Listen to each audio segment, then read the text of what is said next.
Vuelvo a decir, señora alcaldesa, usted perdóneme, é un robo outra vez. Volve a ser un robo. E estamos pasando, consentindo que se debata todo isto como se fora... É verdad, está consentindo a alcaldesa que é que pon a orden do día, consentindo para darlle claridade a este tema, está consentindo que todo isto se debata como se fora un punto da orden do día normal. É un robo, clarísimo. Vale, lo debatimos, no tenemos ningún problema en debatirlo, lo estamos debatiendo. Estamos explicando que non somos tontos, que non somos legos, que non sabemos como se fan as cousas. E algún de vostedes tamén non sabe, señora Inés. Pero claro, se tiene que subir al carro que hai, non hai outro.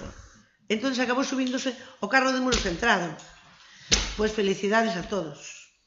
Vale. Sin máis, señora alcaldesa. Señor Lago Álvarez.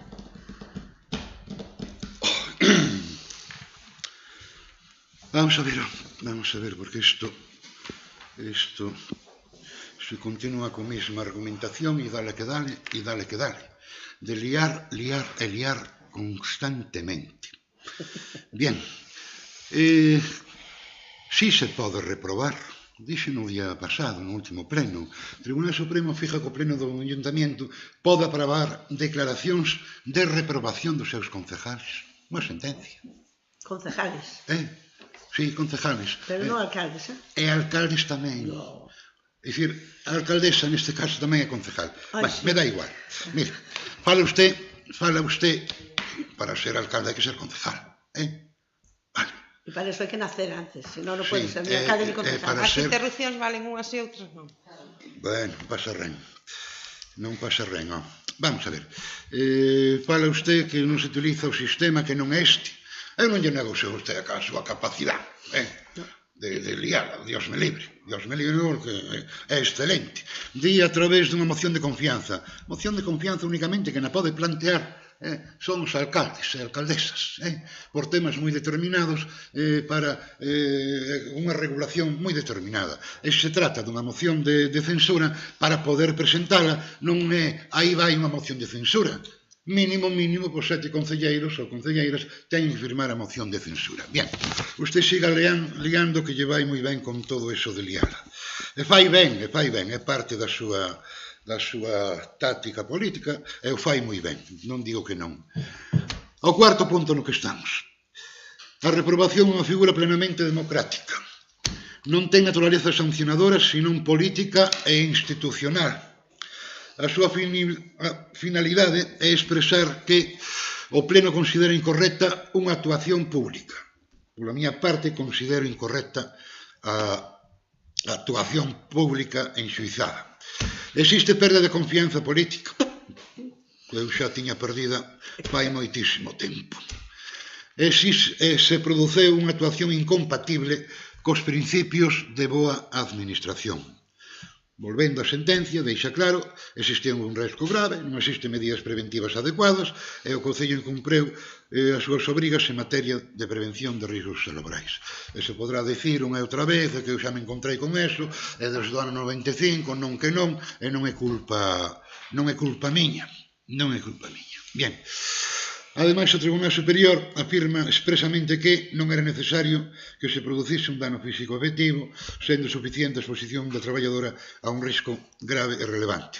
A reprobación política constitúe, por tanto, resposta institucional proporcional, defensa da dignidade personal municipal e unha mensaxe clara de intolerancia fronte á vulneración de dereitos fundamentales. E así me quedo. Tiña unha pregunta, se pode ser, home, porque me dá impresión. O que está lendo usted debía formar parte as explicacións que dá, leídas por parte, en algún momento creín escoitar que eran da asesoría xurídica municipal. Forman parte ou debían formar parte da documentación do Pleno? Non. Non, pero se quere pódeselle facer chegar o informe da asesoría xurídica sin problema ningún. Iso quer dicir que se vai pagar ese informe? Non. Se mo fai chegar é que se vai pagar ese informe.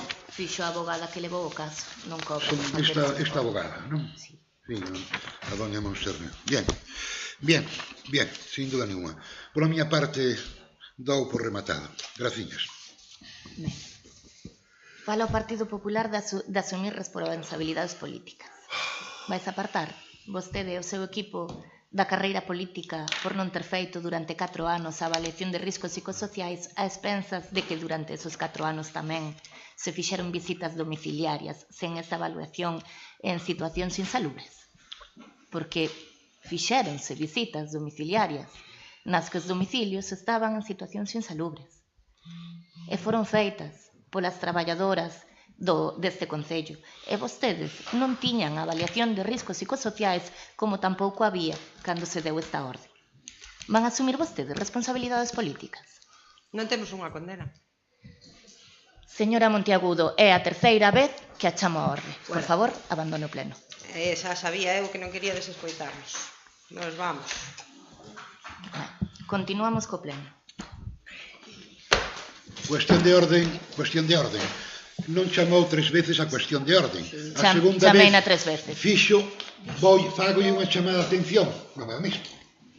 Non queren escoitar. A segunda vez Fixeron todo o posible porque fagolle non se chamada de celebrara atención. o pleno. A Non queren concelleira tamén. escoitar. É que non é...